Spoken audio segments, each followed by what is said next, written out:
gereja di Eropa, tempat munculnya reformasi 500 tahun yang lalu. Bagaimanakah keadaannya saat ini? Saudara, di Eropa itu sekarang ini ada 1/4 totalitas orang Kristen di dunia tinggal di Eropa. 1/4. Berarti 25% orang Kristen di dunia tinggal di benua Eropa. Tapi tahukah saudara, seabad yang lalu jumlahnya berapa persen? 67%. 2/3 jumlah seluruh orang Kristen di dunia itu tinggal di Eropa seabad yang lalu. Hari ini tinggal 1/4. 25%, setengah lebih mengurang. Kalau saudara bisnismen, sales saudara kurang setengah lebih 50%, saudara pasti sudah stres, gak ingat Tuhan Yesus lagi.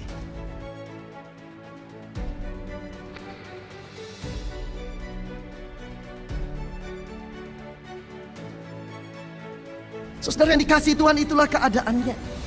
Gereja-gereja dari berbagai denominasi utama di Eropa seperti gereja Presbyterian, gereja Anglikan, gereja-gereja Reform, Lutheran, saudara, juga termasuk Baptis, termasuk juga orang-orang Katolik, Roma Katolik di dalamnya, menurun dengan begitu dahsyatnya di Eropa. Sekarang mari kita pergi ke satu negara, singkat saja, di Jerman. Apa yang terjadi? Saudara, sebuah sumber mengatakan semakin banyak orang Jerman dewasa ini bukan pergi ke gereja, tapi pergi kepada para perenung, dukun-dukun, ahli-ahli sihir, untuk mendapat penghiburan yang dulunya mereka dapat di gereja. Saudara yang dikasihi Tuhan, banyak gereja di Jerman telah kosong, terpaksa ditutup karena tidak ada jemaat yang datang lagi. Bagaimana di Inggris? Saudara, koresponden dari koresponden agama dari Daily Telegraph London menuliskan bahwa hari ini penduduk Inggris yang pergi ke gereja di hari Minggu hanya 2%.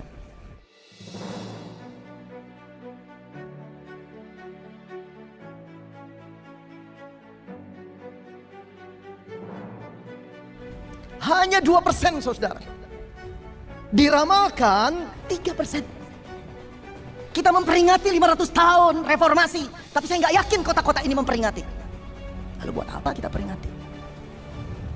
Di sana hanya ada sebatang nyala korek api kecil yang tidak membakar apapun, yang tidak bisa menyalakan sepuntung rokok pun. Tapi yang menjadi serius adalah ketika kita mulai mencari tahu apa sebabnya sih kekristenan di sana itu menurun. Saudara, ada banyak faktor, baik faktor eksternal maupun internal, yang membuat kekristenan di Eropa itu menurun. Tapi saya nggak peduli dengan faktor eksternal deh. Terlalu rumit, terlalu panjang. Saya ingin ambil faktor internal. Itu pun 2 saja. Sebagai otokritik kita gereja, orang-orang Kristen. Yang pertama, saudara, apa sebabnya kekristenan di dunia Eropa itu menurun? Ini adalah dampak pemikiran atau dampak pemikiran teolog-teolog liberal. Saudara, dengan pemikiran yang tajam, logika yang tinggi, analisis-analisis Alkitab yang luar biasa jelimetnya, tetapi mereka bisa terangkan dengan nalar yang luar biasa dan didukung dengan bukti-bukti sejarah yang begitu nyata. Para teolog-teolog ini menolak Alkitab sebagai firman Allah. Alkitab sebagai satu-satunya standar tertinggi hidup manusia yang diberikan Tuhan. Dengan logika yang tajam mereka menolak keilahian Yesus dan bisa membuktikan bahwa Yesus tidak pernah mengklaim dirinya sebagai Allah. Dan mereka berkata tidak pernah benar bahwa Yesus menyatakan dia adalah jalan satu-satunya sampai kepada Bapa. Tidak. Semua agama mempunyai jalannya sendiri-sendiri untuk sampai ke surga. Dan semua agama itu sah.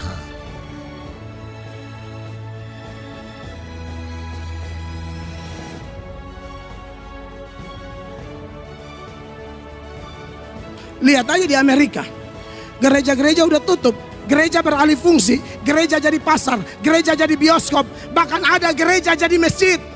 Hai Shalom, saya mau sharing ke kalian karena ada yang nanya-nanya ya. Dari video yang ini, saya sharing tentang gereja di Maastricht, Belanda udah menjadi toko buku yang tadinya dipakai untuk penyembahan, pujian, belajar firman, tapi sekarang udah menjadi toko buku. Kenapa? Itu karena emang gereja di Belanda itu faktanya emang banyak yang kosong, teman-teman. Jadi orang-orang udah nggak beribadah lagi, dan untuk maintenance gereja besar itu sendiri membutuhkan uang. Jadi sama pemerintah dijadikan museum, dijadikan toko buku yang kayak di video ini ya, dan dijadikan banyak fungsi lain yang bukan gereja. Jadi totally mereka memang berubah fungsi, tidak menjadi gereja lagi.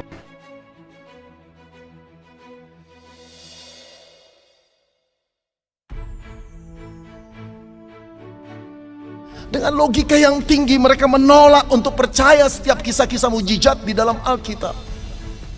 Mereka mengatakan itu hanyalah dongeng-dongeng orang Yahudi yang primitif, yang belum mendapat pencerahan di akal budi mereka, yang masih hidup di dalam keterbatasan. Saudara-saudara, saat guru-guru besar dan dosen-dosen STT tidak lagi menghormati Alkitab sebagai firman Allah, dan dengan kepandaiannya merasa berhak untuk menghakimi Allah dan firman-Nya, gereja goyang. Fondasinya tidak menjadi kuat lagi. Disitulah jemaat mengalami kebingungan, dan orang-orang dari luar gereja menertawai apa yang terjadi di dalam gereja.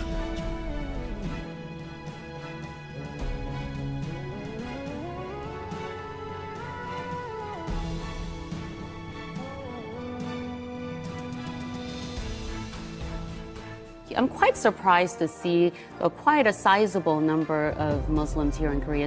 Were you able to find out some of the reasons that they turned to Islam? Right, a lot of them have, of course, different reasons of how they were first introduced to Islam. Many of them I talked to, they first studied it on their own out of curiosities. And after studying it, they have peace and joy themselves.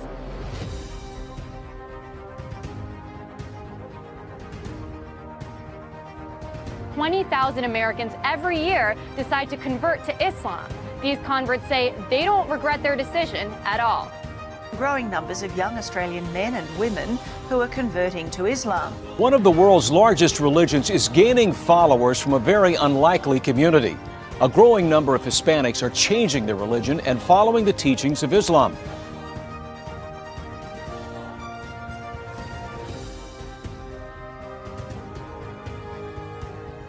« 4000 personnes en moyenne chaque année, généralement des jeunes et de culture ou de foi chrétienne, choisissent de devenir musulmans. » According to a report by Faith Matters, the UK is seeing a surge in Brits converting to Islam. In the last year, around 5,200 people in Britain converted to Islam. As many as 100,000 have converted in the last decade.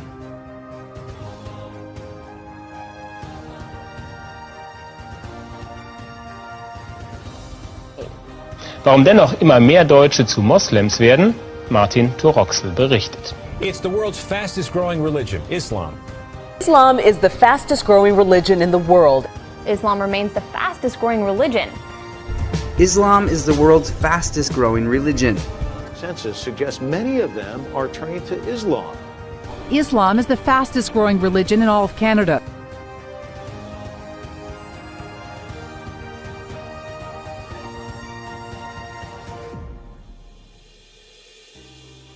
Islam is growing faster than ever, with some studies suggesting it could eventually become the dominant faith. Maltese Polyboyko has the story. The number of Muslims living in Japan, though small, has more than doubled in the past decade. How big Islam has become in Russia's capital city. Tens of thousands come to mark Ramadan, so many that some must even pray outside.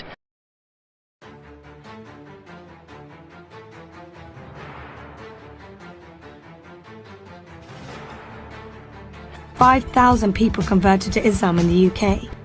Laut einer Studie sind seit 2004 jedes Jahr rund 4.000 Bundesbürger zum Islam übergetreten. Das sind viermal so viele wie in den Jahren zuvor. The number of converted Muslims in Norway increased to at least 3,000 in recent years. And why shouldn't they be? Islam is the fastest growing religion in the UK.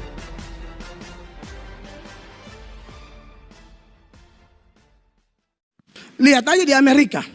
Gereja-gereja udah tutup, gereja beralih fungsi, gereja jadi pasar, gereja jadi bioskop, bahkan ada gereja jadi masjid.